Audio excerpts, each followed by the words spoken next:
Um, Good morning, everybody. I simply first want to note that I'm still laughing at Matt saying I know her. On a day when everybody that calls Refuge home is here all at one time, it's still enough people. It's still enough people for you to be like, I know every person. On a day where we're missing folks, it's even funnier for him to be like, I know her. You do. Most of you all can. And if you don't, you should. And so, yeah, I've been struggling to not continue to laugh a bit at that. With that in mind, um, most of y'all know this, but for those that listen later, I'm going to drink coffee a little bit as I go. Not because I'm tired, because my throat is a little sore. Uh, you could thank the Guerrero children for that, I think. But uh, for the sake of the people that listen to this later, I think all of you know me. My name is Josh Guerrero, and I serve as the lead pastor here at Refuge. We're heading into what we call our time in the Word. And so we're going to open up the Bible, we're going to explore the Bible together. And I want to encourage you not to check out right now. And that's not because I'm so entertaining or thoughtful. Rather, it is because I believe in my deepest of hearts, and I have prayed all morning sitting right back there. Um, and I have a hope and a faith and a belief that God has a word for you this morning, that He has a word for you, that God is going to speak to you.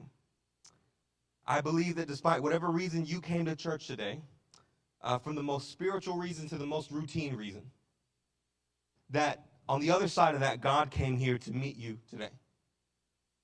And that He came so that you could meet Him today. And for some of us, that's going to happen in a song. For some of us, it's going to happen in the smile of someone in this room. But for some, it'll be right now during the course of this sermon. And again, this is not because I'm so eloquent or thought-provoking, but because we believe that God wants to move in your life. I believe that. And I want you to believe that. And out of that belief, I want you to not check out during this time. And you may be thinking, and rightfully so, this guy says this all the time. You are right.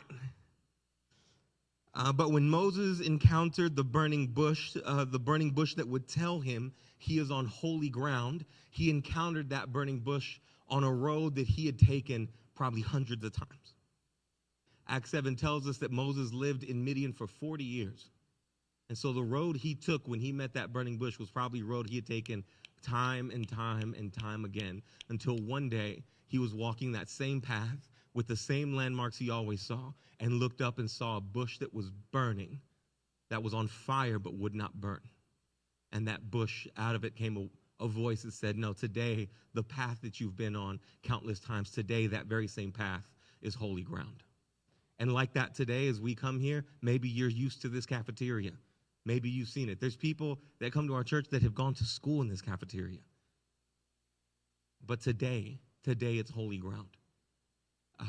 We believe God is come here to meet us today. And so I don't want you to check out. I want you to think and believe that God can speak to you this morning. With that being said, we're actually going to take a break from our Proverbs sermon series. In fact, I got to level with you. Last week was the slightly unceremonious end of our Proverbs series. We're gonna stop there, and we're gonna pick up here this week, talking about something a little different before we head into our next sermon series next week. But I want to break to actually talk about something that I talked about earlier this year at another church. And it's a summary of a sermon series we did a couple of years ago on Psalm 23. And so if you have not listened to that, I think the main reason I want to talk about this is because for the most part, a lot of the people in this room were not even here when we were talking about this particular chapter in the Psalms. A lot of you weren't even here when we were talking about it. And so if you want to hear more in depth of how we go through each verse in that sermon series, you're more than welcome to do that. However, today's kind of a summary of that time. It was a sermon series that was very formative to me, and a sermon series that I kind of wanted to encapsulate and re-communicate here today. And here's the thing, for the intro at the other church, oh, y'all, I didn't start a timer at all, but I started one now. We're okay, all right. For the intro of the sermon over there, I got to catch them up on a little bit about me. You know how that goes. Like, you're in front of a group of people that they have no clue who you are. And so you got to give them a little few updates. And so I got to tell them, my name is Josh Guerrero. Then I gave them the really important information, right? I'm an arson. No, I'm just playing. But I've been married to my wife, Rachel, for almost 10 years. We have three lively and rambunctious kiddos. And then I said I like Arsenal, this random soccer team from London. And then I said I also love bonsai trees, this random, artistic gardening practice from Japan. But then I also said I'm also, however, Mexican American, so I don't speak Spanish well, but when I do, I sound great. Okay? I sound much better than I can actually speak. But then I got to tell them that I serve as the pastor of Refuge Community Church in Southeast Austin. And Refuge serves this incredible community called Dove Springs, where there's about a 12% share, let's say, of give or take, of the black community, maybe the same equal parts in white. We have some sprinkling of Asian demographics in Dove Springs. It's not much. It's like my white brothers and sisters season their chicken, not much. I gave that joke there, but they were all white, so it hit different. Here, everybody's just like, that checks out. But anyway, however, the lion's share of our demographics here, 70% Latino. And what's incredible is that it's not without its challenges, right? Our community, a lot of you guys have heard me say this, so I'm going to keep saying this, right? Nearly 12% of the people that live in this community live under $25,000 a month household income. Nearly half the households with families are single-parent households, particularly single mother households. And we have a higher rate of folks that struggle with things like addiction and a higher rate of things like petty and violent crime. And here's what I want to make very clear, though, about our community to them, and what I still want to make clear to you, is that I believe, and as a result, we built this church, and we're building this church, and we planted this church with this belief, and so I want you to believe, right, that the love of Jesus, the good news of his life and of his death and of his resurrection can bring overwhelming change to the people that call Dove Springs home, the people that sit in these pews and people across Austin, and that he can bring renewal and life and gospel transformation to communities anywhere, including the community that we call home, with all of its challenges, with all the things that are in front of us. We believe that. I believe that. I want you to believe that. In fact, if you're going to be a part of this church, I would go so far to say that I need you to believe that. We need you to believe that. And the main reason I believe that, the main reason some of you believe that, is because I am from the same type of background as these people that live in Dove Springs, as our community. Right? I'm from the same type of background. The early years of my life are marked by extreme poverty. I grew up in a broken family. I tried substances, I'll say out of respect, for the first time when I was extremely young, 9 years old in particularly, craziest day of third grade of my life. By the time I was 19, actually before that I was arrested at 12. By the time I was 19, I was empty, broken, lost, and for all intents and purposes, the way I like to say it is I felt like I had not lived at all while feeling like I had lived more than most of the other people around me all at the same time. That's how it felt, like a mixture of those two things. And it's particularly in that specific moment and in that specific season of life that God saved me. He met me, he knew me, he loved me, he called me, he showered me with grace and showered me with mercy and showered me with love. And it's in the midst of those particular struggles, in that particular season of my life, that God met me and transformed my life.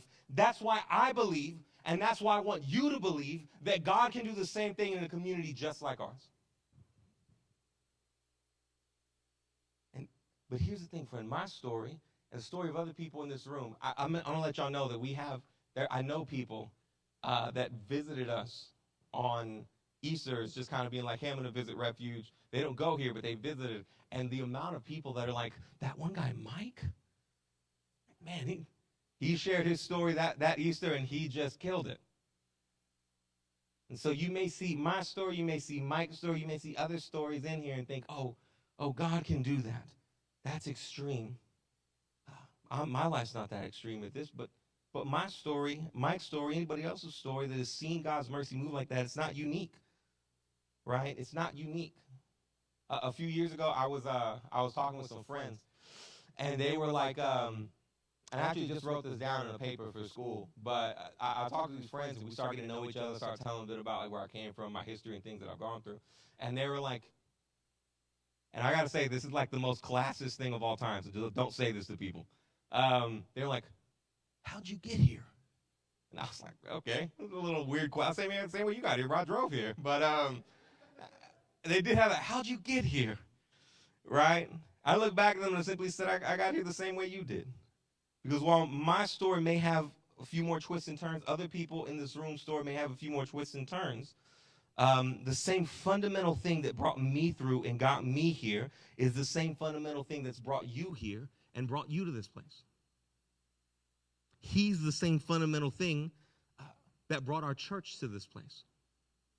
He is the same fundamental thing that has walked through life with you, alongside of you, in every tear and in every smile and laugh. He is the same fundamental thing that has brought each and every one of us here.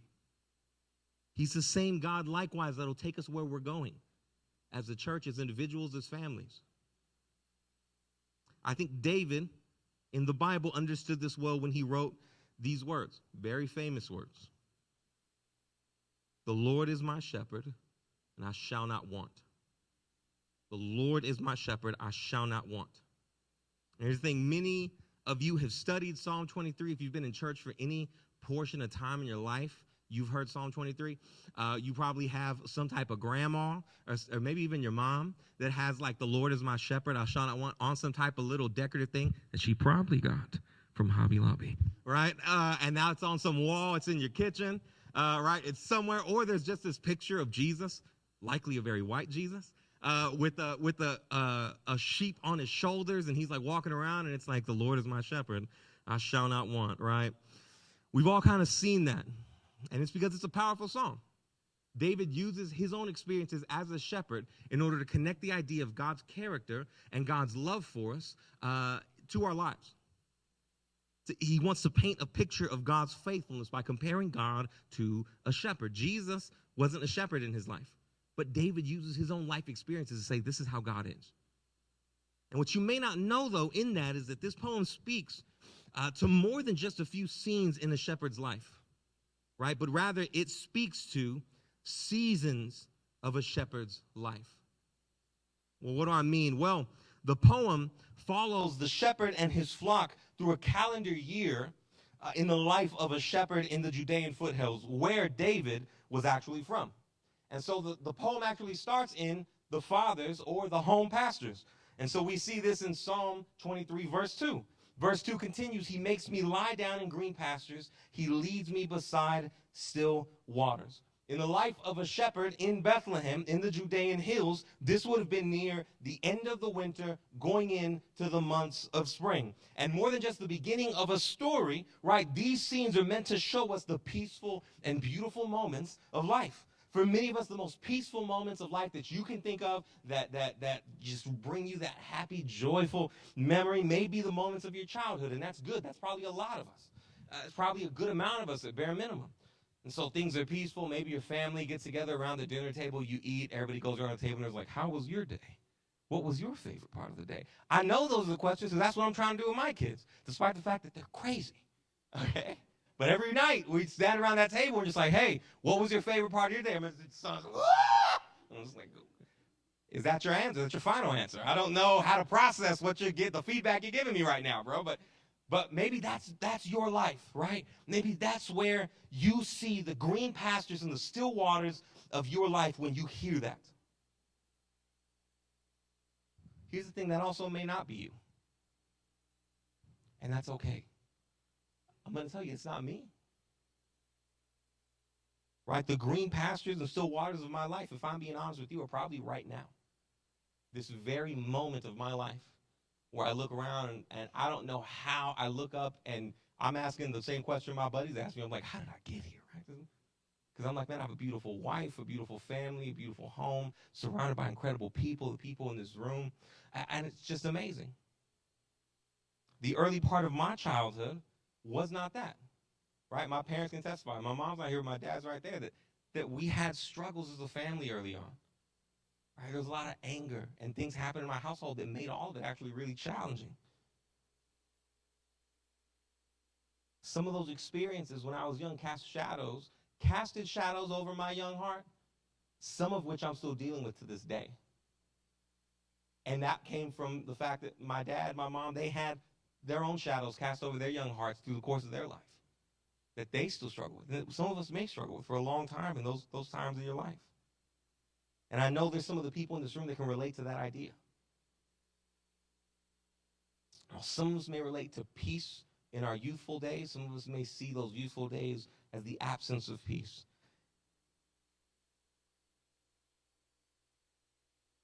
Here's the thing I want you to know, is that what this verse promises us is that whether you had that when you were young or whether you didn't have that when you were young, you have a shepherd and a father whose ultimate destination for your life is to lay you by green pastures and still waters.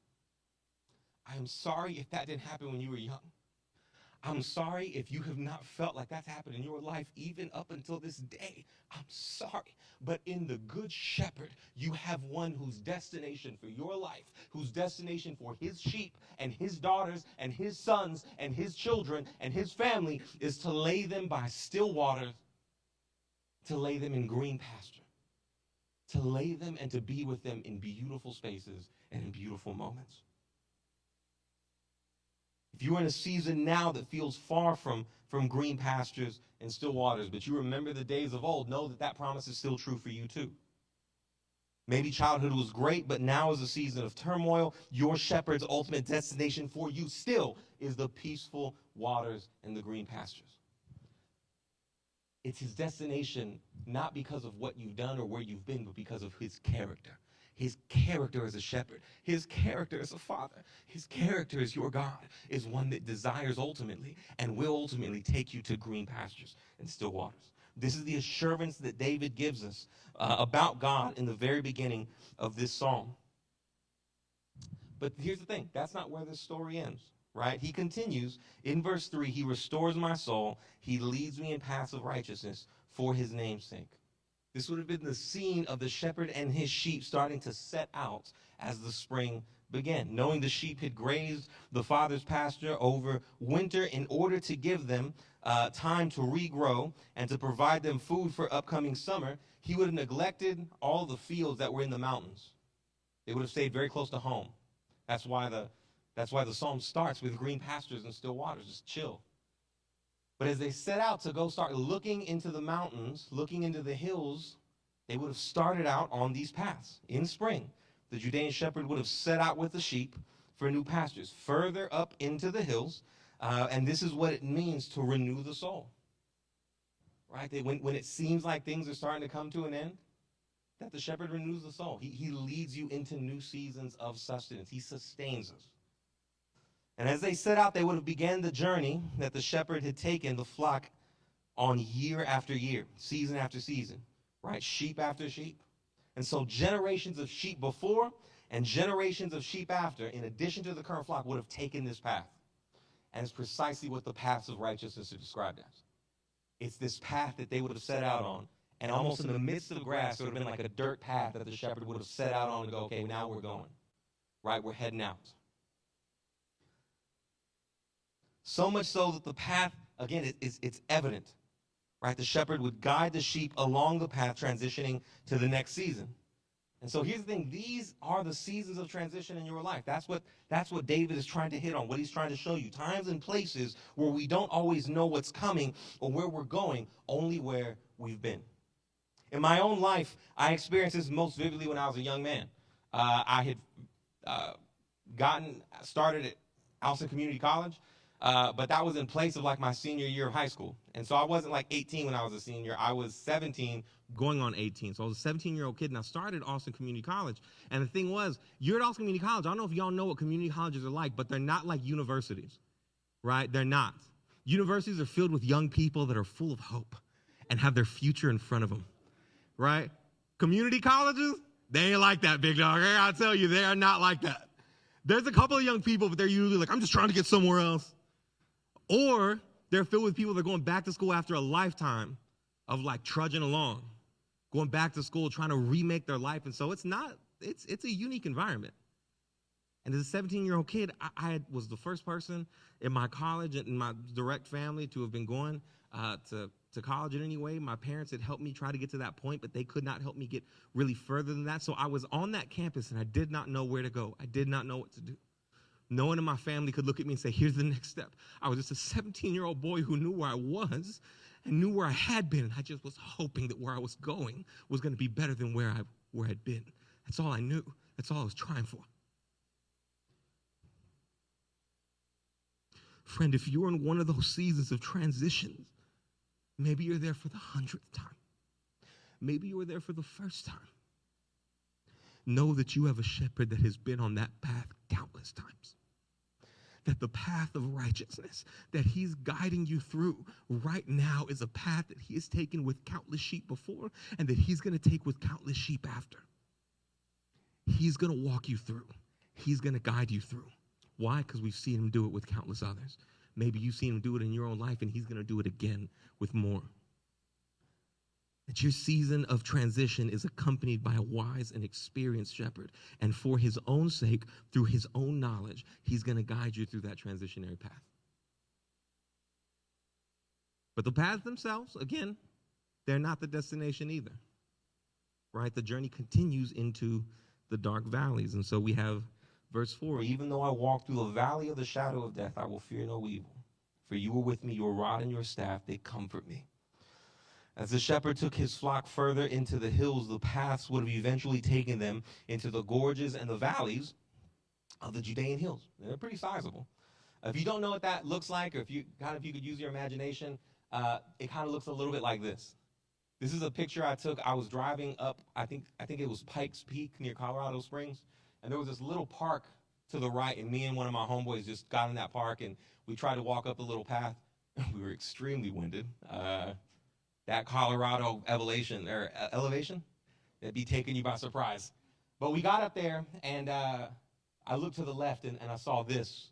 And instantaneously, I was like, the valley of the shadow of death. Like, that's what it looks like, right? It's this idea that there was probably areas in the Judean foothills that were so low that you couldn't get out of them anymore. And so more than a path, it looked almost like a trap.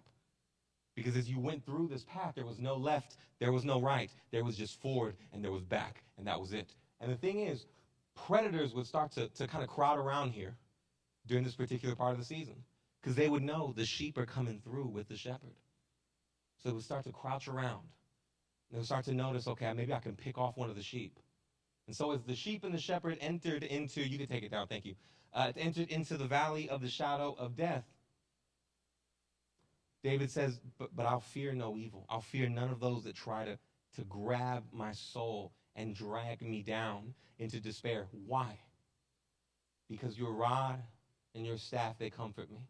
In that same environment, the shepherd would have two large sticks, a rod and a staff. And one would have had the little hook on it, as you've probably seen in the Jesus pictures, right?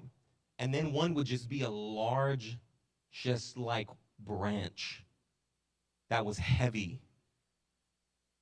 And one of them would be used so that if one of the sheep began to veer off, he would grab them and bring them back.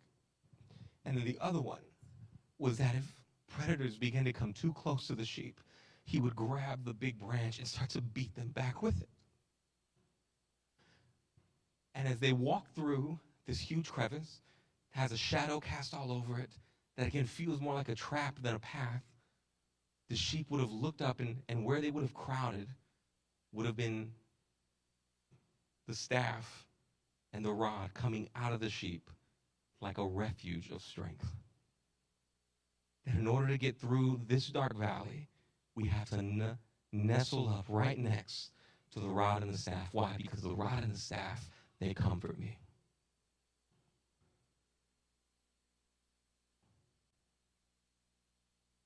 These, friends, are the seasons of distress, the dark valleys of our lives. Right? These words are equal part invitation and equal part promise. Right? They're an invitation that if you're going through that season now, draw close to the shepherd. Right? Draw close to him.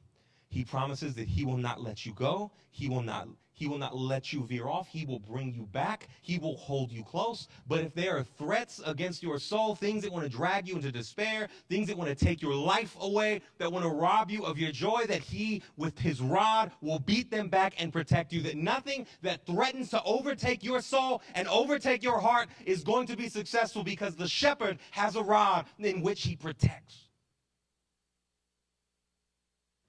and he'll protect you with his life. When I was 19,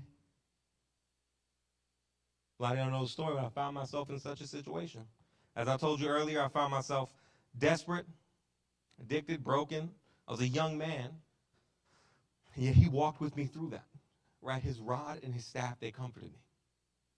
That story I mentioned earlier,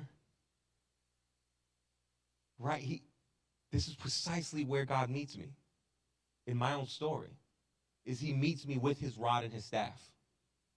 I think oftentimes we all have different pictures of God, right? Everyone in here has a picture of God that's very much influenced by where you came from, your culture, your parents, everything else.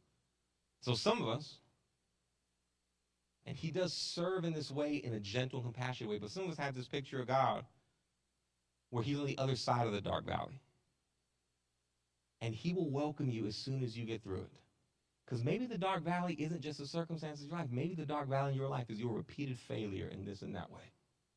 Maybe the dark valley of your life is you look yourself in the mirror, and it's not the circumstances surrounding you, but the man and the woman in the mirror that drive you absolutely crazy. Maybe it's not someone else or something else that's seeking to take take the joy and lead you into despair, but maybe it feels like it's the man or the woman in the mirror that's actually the one trying to drag you into despair. And a lot of us, once we get to that place, we don't see God with us in the valley. We see him on the other side of the valley. Fix yourself and then come to me. But that's not the promise that David gives us. That's not the vision that David gives us. That no matter the valley of your soul that you are in, that there is a shepherd who walks alongside of you. Right? His rod and his staff, they comfort you. That even if it feels like your feet are dragging you away, his staff itself will wrangle you back in out of his love for you. That even if it's yourself that seems to be hurting you, he will protect you from you if necessary. And he'll protect you from you with his life. Friends, like the sheep in the valley, if you're in a hard season, find comfort, strength, and refuge and protection in the shepherd. Right? He's seeing you through. Deep in the hills now, right? We're up in there. There's things called Valley of the Shadow of Death. That looks creepy. Right? We're there. But that's still not the destination. So we go to verse 5. And verse 5 invites us into kind of a season of rest, right? Verse 5 says, you prepare a table before me in the presence of my enemies, and you anoint my head with oil, my cup overflows. As they arrived at the top of the hills, they would finally arrive at what we described earlier as the summer fields, fields that had not been touched all winter. They had been touched all spring, but as the shepherd got his sheep up there, they would arrive and the field would just be overgrown, just an overgrown field. I don't know if you've just not cut your grass for a minute, right? But if you look at my backyard right now, it probably looks a little like what the summer fields look like. There's just stuff everywhere. And it's like, is that grass? And then you realize, like, well, bro, that's not grass, bro. That's definitely weeds. And then it's like, is this an okay weed? And it's like, I should probably pull this out because I don't want my children to eat this. They might get sick. It's the exact same scenario for the shepherd. Before allowing the sheep to graze, the shepherd would go through the field and begin the process of tending the field. Right? He would bend over and over again. Just picking up weeds that he knew wouldn't be helpful for the sheep. Every hole that he found, he'd take one of his rod or his staff and he'd poke it into the hole, and maybe out of another hole somewhere else, or out of that very hole, maybe a viper would come out who had made a den in the field at some point in the year, and they would get off and he'd scurry them off, and he would begin to tend the field. And right there, in a journey that involved enemies of the soul and predators, and in a field that originally had predators lying in wait to attack the sheep, the shepherd would prepare a table before the sheep in the very presence of their enemies.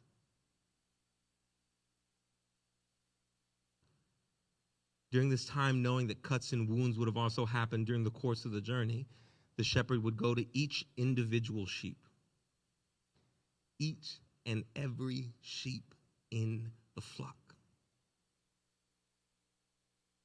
and would begin to pour oil over their head to cover their nose so that boring flies would not make an infection in the nose. And he would begin to use oil to tend every single wound on every single sheep. Because every single sheep, through the journey, the shepherd had his eye on them. So he anoints their head with oil. And in the midst of that care, the sheep look back and they're like, man, my cup runs over. I'm in the care of the shepherd. Friend, I think this is a season where we can feel God at work, right? When you can see him moving. Maybe it's that you're experiencing real healing in your life. Maybe the imagery of me telling you that God has seen every single one of your wounds, and he is tending to them delicately and compassionately. Maybe that evokes something in you because you can feel God healing things in your heart right now. Maybe that's where you are. And David would echo and go, that's God. He's healing. He's restoring. Right? He's taking care of you. But at the same time, maybe it's somewhere else. Maybe this is an area where you just see God. Maybe he's opening doors at work, or maybe he's doing something in your professional life, or maybe he's doing something in your family, or maybe he's doing something at your church, or maybe he's doing something somewhere else, or wherever the case is. This is a season where we can look up and know that even in the presence of our enemies, where things felt so rough and so bad, the shepherd himself prepares a way in order to bless us. He's the one healing you. He is the one bringing joy to your family. He's the one opening doors. He's the one making those things happen. Why? Because he's a good shepherd. That's all David wants us to know. Notice that nowhere in this entire poem, nowhere in the vision of who God is as a shepherd and as one that walks alongside of you, nowhere in this is this depiction of a scolding, angry, reluctant, frustrated individual. Nowhere in the midst of this. So much so that even wounded, weary, tired sheep, that he still prepares a table for them in the presence of their enemies.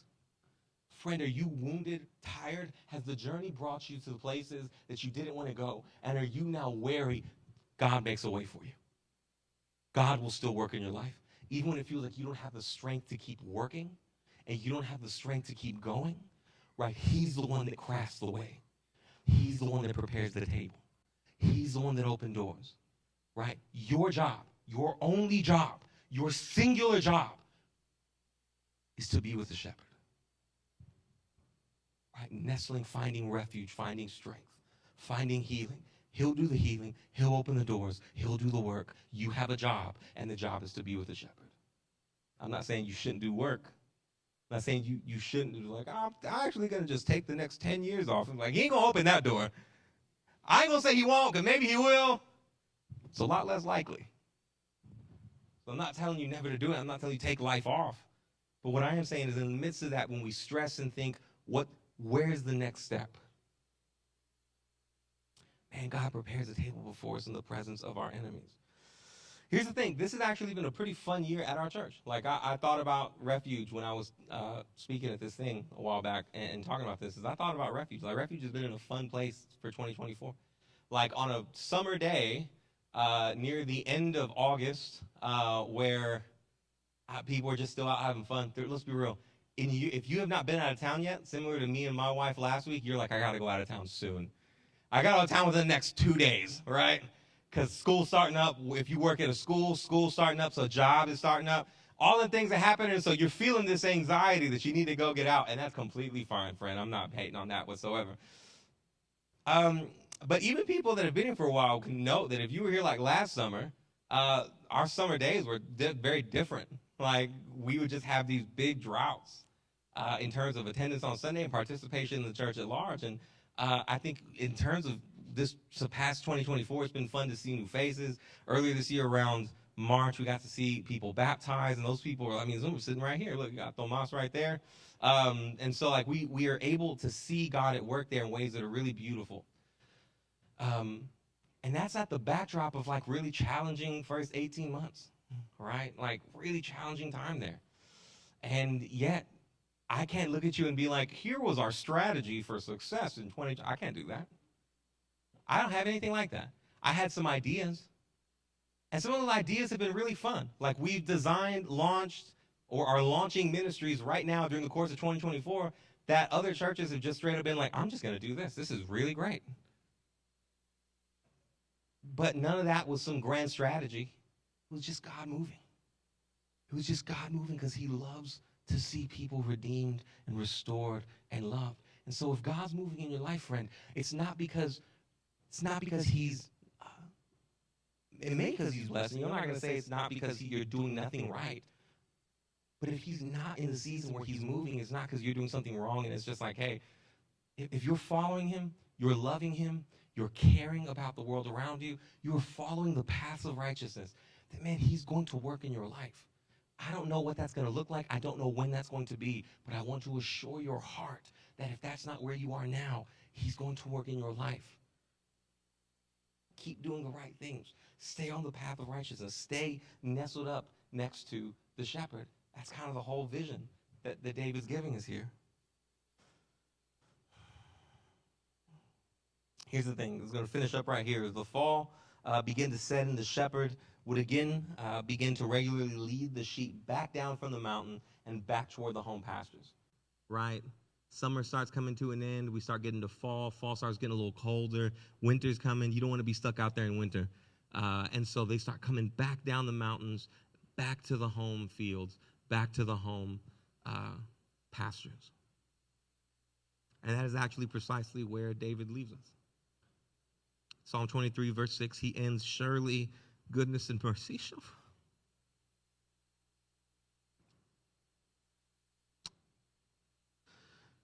That surely goodness and mercy shall follow me all the days of my life, and I will dwell in the house of the Lord forever. After a long journey, in David's eye, the sheep would look up, and still, after a whole year, after going from the home pasture through the seasons of transition, through the darkest valleys, up into the place where the shepherd provided, back down through the paths, coming back to the home pastures and to the Father's house, after a whole year, after a whole journey, after a whole life, the sheep would look up and still see that the shepherd was next to them, that he had never left them, that he had never forgotten them, he had never forsaken them. And in David's mind, he thinks, surely goodness and mercy, surely the shepherd himself follows me all the days of my life.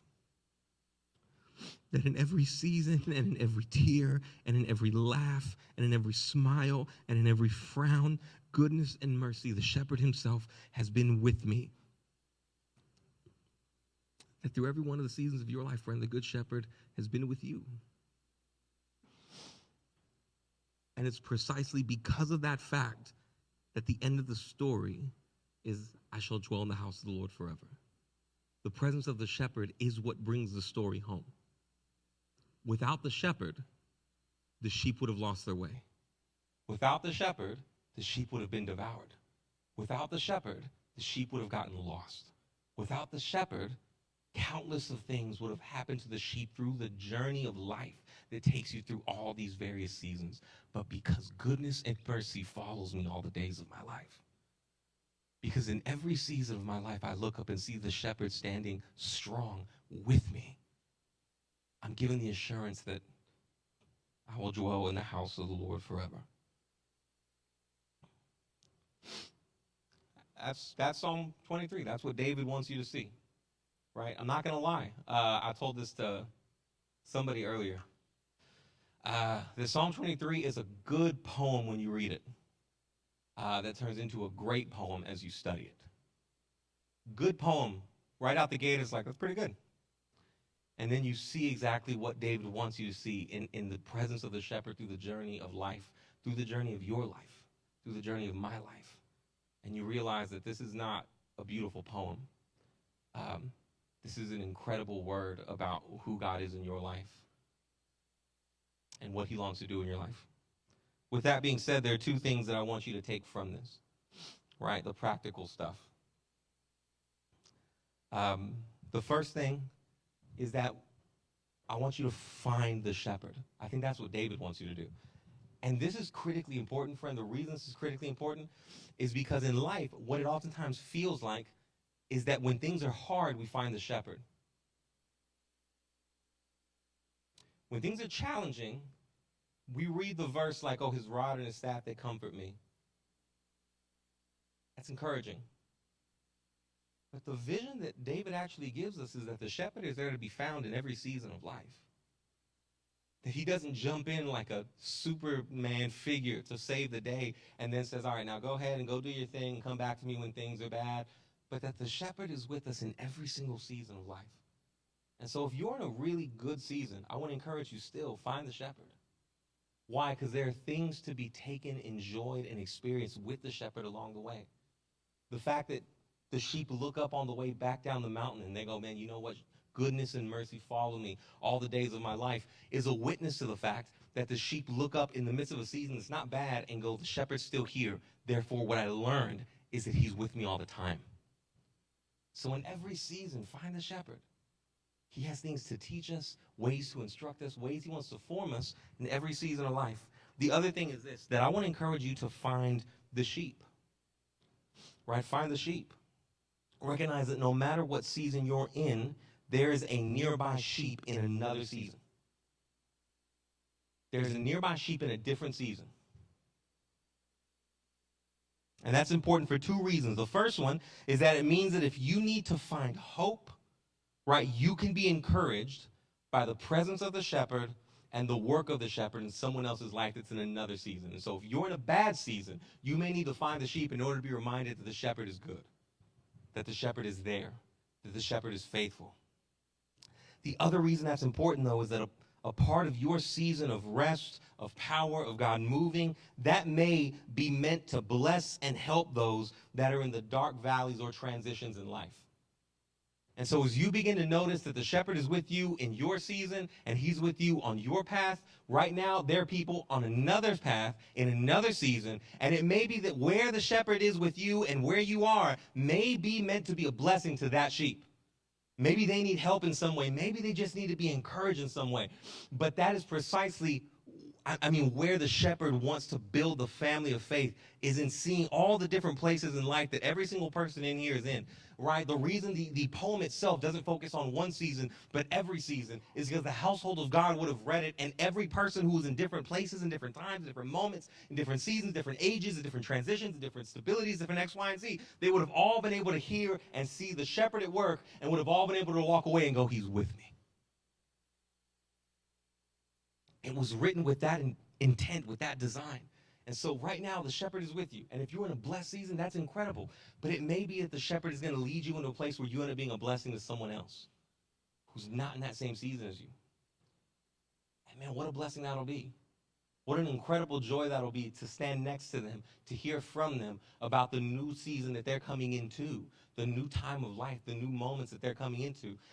And to be like, man, I saw when God was at work in your life during this particular time, 2 months ago, 3 months ago.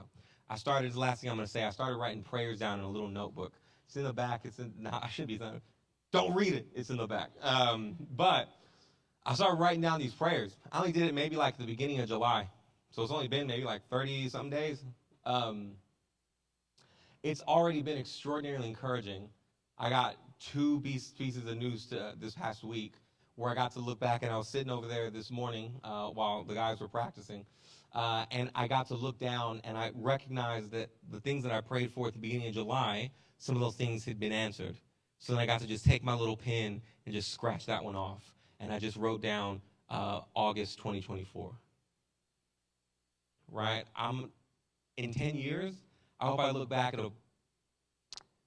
at a bookshelf full of those things, and there's a bunch of scratched off prayer requests where the shepherd just is testifying of his presence, goodness, and work in the lives of the people in this room and other places.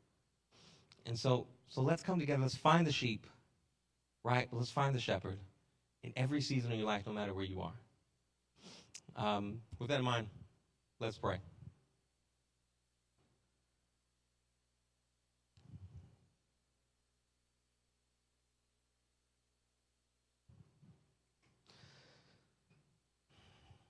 Jesus, thank you so much that you are the good shepherd. That when a world who was broken, when the people in this room were broken, walking in darkness, like the good shepherd armed with a rod and a staff, you brought us back to you. That when people in this room were faced with despair, your rod protected us and comforted us. For those of us that are going through those various seasons of life right now, Father, I pray that you would be the comfort you promised to be in this psalm. That is, all of us are in these different seasons of life, whether there's fear and insecurity about what's coming, or whether there's peaceful moments, whether you're at work, whether we feel like we're in the dark valley of the soul, we are promised through the words of Scripture that you are with us. That goodness and mercy follow us all the days of our lives. And so, Father, I ask that we would see you, that we would search for you. I pray, Father, that you would encourage us, strengthen us when it feels like we're veering off, when it feels like we're forgetting you. Father, remind us, draw us close to you again. Father, I honestly pray that this week, simple things like our prayer times, our times in the Word, spending time with other sheep, other children of the Father, I pray that in this week we would actually see you and be able to remember and recognize that you're with us. I remember as I sat in the Uber that I had to take here today because my car is all broke. As I sat there in the silence with the Uber driver and the hum of the highway, I remember looking at a tree and going, you're with me. Remind us of those things. Remind us that it's not just Sundays, Wednesdays, or Tuesdays, or Thursdays, but it's every day and in every moment. I love you. I thank you. Help us to believe and remember those truths this week. In Jesus' name, amen.